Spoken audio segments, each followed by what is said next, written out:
हमारे साथ बात करने के लिए मौजूद हैं जर्नैल सिंह, जो पंजाब के आम आदमी पार्टी के प्रभारी भी हैं। जिस तरीके से आबकारी नीति को लेकर एक बार फिर से मामला गरमा गया है और मनीष सिसोदिया के घर में आज सुबह से ही रेड सीबीआई की जारी है, इसको लेकर आज ही हमारे साथ बात करेंगे। सर, मनीष सिसोदिया जी के घर में सुबह 8:30 बजे के करीब सीबीआई की टीम पहुंचती है और देश भर के कुछ 21 पूरे ठिकाने हैं जहां रेड की जा रही है, इसको लेकर क्या कहेंगे? देखिए, सीबीआई को केंद्र सरकार का तोता आज कोई पहली बार नहीं कहा जा रहा, बहुत समय से कहा जा रहा था। पर इस समय आप कह सकते हैं कि एक चरम पर केंद्रीय एजेंसियों का जो दुरुपयोग था वो पहुंच चुका है। जो मनीष सिसोदिया जी के घर आज छापा पड़ा है, इसका किसी तरीके के करप्शन से या जो एक्साइज पॉलिसी का हवाला दे रहे हैं उससे कोई लेना देना नहीं है। इसका सीधा सीधा लेना दिल्ली के शिक्षा मॉडल से है, जिसे देखकर केंद्र सरकार घबरा गई है, जिसे पूरे देश का हर निवासी, हर स्टेट का बंदा ये चाहता है कि ऐसा सिस्टम, ऐसा एजुकेशन सिस्टम, ऐसा हेल्थ सिस्टम हमारे यहाँ भी होना चाहिए। दिल्ली में हमने करके दिखाया, उसके बाद पंजाब में शुरू हो गया और कल ही अमेरिका का जो सबसे बड़ा अखबार है न्यूयॉर्क टाइम्स, उसके अंदर एक आर्टिकल छपता है। मतलब न्यूयॉर्क टाइम्स दुनिया का, आप खुद जर्नलिस्ट हैं तो आप समझती होंगे कि सबसे बड़े पेपर्स में उसकी गिनती होती है। और उसमें एक पॉजिटिव आर्टिकल छपने के बाद, हालांकि ये फक्र का था, अपने ऊपर, देश के ऊपर गर्व करने वाली बात थी, पर उसके रिएक्शन में केंद्र सरकार द्वारा ये मैसेज दिया जाए कि नहीं नहीं, ये तो बड़े गलत लोग हैं, ये बहुत शर्मनाक है। और एजेंसियां तो किसके इशारे पर काम कर रही हैं आज किसी को बताने की ज़रूरत नहीं है। अगर कहीं इनकी मंशा होती किसी तरीके के भ्रष्टाचार को रोकने की, तो दुनिया, देश के अंदर इतने बड़े बड़े मामले पड़े हैं जहाँ आज तक एक उंगली तक नहीं उठाई गई। प्रधानमंत्री साहब के अपने दोस्त के पोर्टमर, अडानी का जो पोर्ट है, वहाँ पर कुंटलों के हिसाब से ड्रग्स मिलती है, वहाँ कोई सीबीआई की रेड नहीं होती। गुजरात के अंदर रिसेंटली जहरीली शराब पीने से 100 से ज़्यादा लोगों की मौत हो जाती है। गुजरात में जो भारतीय जनता पार्टी के नेता हैं, सीधे सीधे उनकी इन्वॉल्वमेंट उसके बीच में साबित हो रही है, पर वहाँ किसी किस्म की कोई जांच नहीं बिठाई जाती।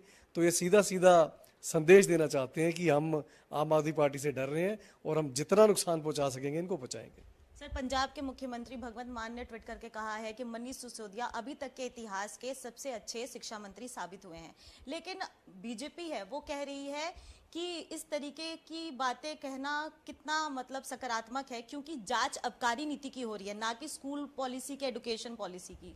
मैं फिर कहूँगा, इसका आबकारी नीति से कोई लेना देना नहीं है। और अभी बीजेपी वालों से हमें सर्टिफिकेट नहीं चाहिए।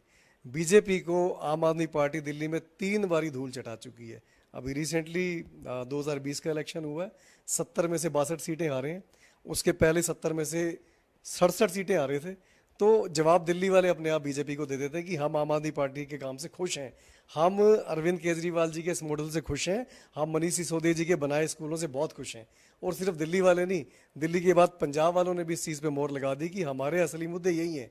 हमें अच्छे स्कूल चाहिए, हमें अच्छा हेल्थ सिस्टम चाहिए, हमें बेरोजगारी से राहत चाहिए। और इस मॉडल से भारतीय जनता पार्टी को बहुत डर लग रहा है। इन्हें लग रहा था कि अब कांग्रेस तो खत्म हो गई और 2024 के अंदर हमारा कोई कंपटीशन नहीं है।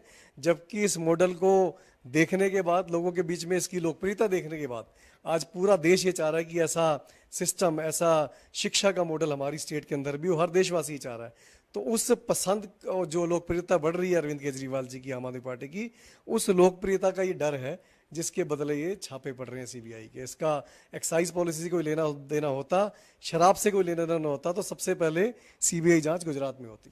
सर, आगामी समय में हिमाचल में चुनाव होने हैं, गुजरात में चुनाव होने हैं, तो क्या ये जो पूरा रेड का सिलसिला है, इससे आम आदमी पार्टी की छवि पे कोई इफेक्ट पड़ेगा? देखिए, जितना मर्जी ये दुष्प्रचार कर ले, पंजाब चुनाव से पहले, दिल्ली चुनाव से पहले, हर बार ये करते हैं। अब फिर गुजरात और हिमाचल में चुनाव है, वहाँ पर इनको ज़मीनी हकीकत में जो तब्दीली नज़र आ रही है उससे डरे हुए हैं। सत्येंद्र जैन जी प्रभारी थे हिमाचल के, उनको पहले अरेस्ट किया। अब मनीष सिसोदिया जी 2 दिन पहले वहाँ पर अनाउंसमेंट करके आए हैं। ऊपर से न्यूयॉर्क टाइम्स के अंदर इतना पॉजिटिव आर्टिकल छप जाता है उनके बारे में।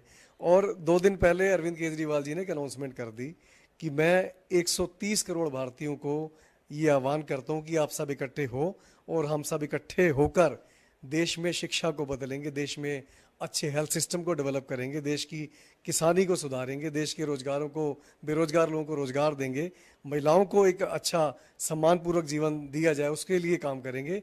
और अगर जो जो ये लोग चाहते हैं वो सब हमसे जुड़ें। उस ऐलान के बाद ये इतना ज़्यादा डर गए, घबरा गए कि अब ये सब अफरा तफरी में इस तरीके के फैसले ले रहे हैं।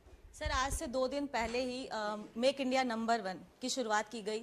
आज सुबह से रेड चल रहा है, पर इसी बीच मुख्यमंत्री अरविंद केजरीवाल ने एक टोल फ्री नंबर जारी की है इस मुहिम को और भी आगे बढ़ाने को लेकर। तो क्या आम आदमी पार्टी को सुबह से जो रेड चल रही है उससे कोई फर्क पड़ ही नहीं रहा? देखिए, रेड्स इसके पहले भी बहुत बार हुई हैं। हमारे बहुत सारे इंक्लूडिंग मी बहुत सारे एमएलएस के ऊपर, मिनिस्टर्स के ऊपर, सीएम साहब के घर में सीबीआई रेड हुई है और बेसाब एफआईआर्स हुई हैं। आज तक निकला कुछ? किसी रेड में कुछ नहीं निकला। और हमने तो आज भी सीबीआई रेड का स्वागत किया है, क्योंकि मैं मालूम है बिल्कुल दूध का दूध और पानी का पानी हो जाना है। इन्होंने इलेक्शन के समय पर जो ये घटिया घटनाक्रम करना होता है वो ये करते हैं, पर सारी चीज़ें टाइम आने के साथ साथ क्लियर हो जाएंगी। और मेरे को लगता है हम नहीं, ये पूरा देश अब जान चुका है। बहुत बहुत धन्यवाद आपका। तो ये थे हमारे साथ बात करने के लिए जर्नैल सिंह, जिन्होंने कहा कि सीबीआई रेड का स्वागत करते हैं। नई दिल्ली से कैमरा पर्सन जीतू के साथ प्रियंका राय, खबर फास्ट।